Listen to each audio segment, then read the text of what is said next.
Dear friends, greeting from Mesopotamia, the wounded Iraq. I am 26 years Iraqi dentist and I am a Chaldean Christian. The Christianity in Iraq traces back to the 1st century, and throughout their history, Christians of this land were victims of persecution because of their faith. Similarly, this is what happened after the war of 2003 until now. In my previous participations, I was longing to speak out about my homeland, while the discussions were about other important issues, but they were different from my reality in Iraq and other countries of the Middle East. Yes, I believe it's very important to talk about the family, sexuality, and social media, but the main challenge facing the young people in Iraq is peace and stability and the right to live in dignity. The believers, including the young people, are struggling in such difficult circumstances to remain steadfast in their faith as witnesses to Jesus Christ and their traditions, values, and liturgy. This struggling is obvious from the number of martyrs who shed their blood in Iraq. More than 1,224 Christians were killed. Half of them were from young people. For example, the Lady of Salvation Syria Catholic Church in Baghdad in 2010 during the Mass of Sunday. More than 58 victims were killed, and among of them there was 2 young priests, Father Wasim and Father Tha'ab. Also the murder of the young father Raghib and Bishop Paul's Faraj Raho in Mosul. In addition to that, the bombing of several churches repeatedly. One of them was my parish.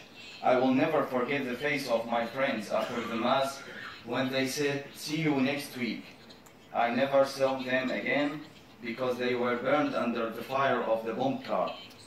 There is also threatening, kidnapping, killing based on the identity.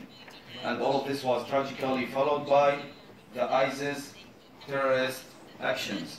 And during their invasion to Mosul and Nineveh plain town, more than 120,000 Christians were expelled from their home in one night. Furthermore, Iraqi youth are challenged by the decline in employment opportunities, education level, society value, and the absence of law.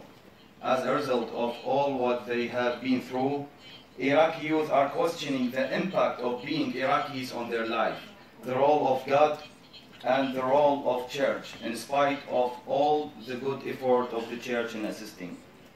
Such conditions create among the young people in Iraq and other countries a state of fear of unknown future. It also affects negatively their inclination to science, education, and marriage. Therefore, they found that they can solve that by immigration. The number of Iraqi Christians went down from 1.5 million in 2003 to only 400,000 in recent years.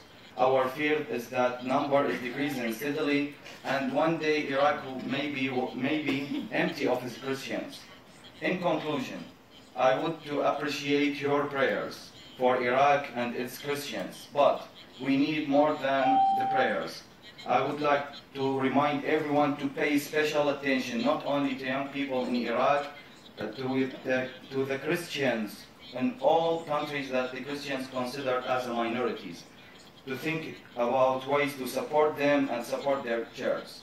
At the same time, we have to mention the bright side that in spite of everything, we still have such wonderful group of young people living their faith as witnesses to Jesus, as a salt to the earth. Finally, I have a message from young people to Your Holiness. They hope one day to see you in Iraq. Thank you.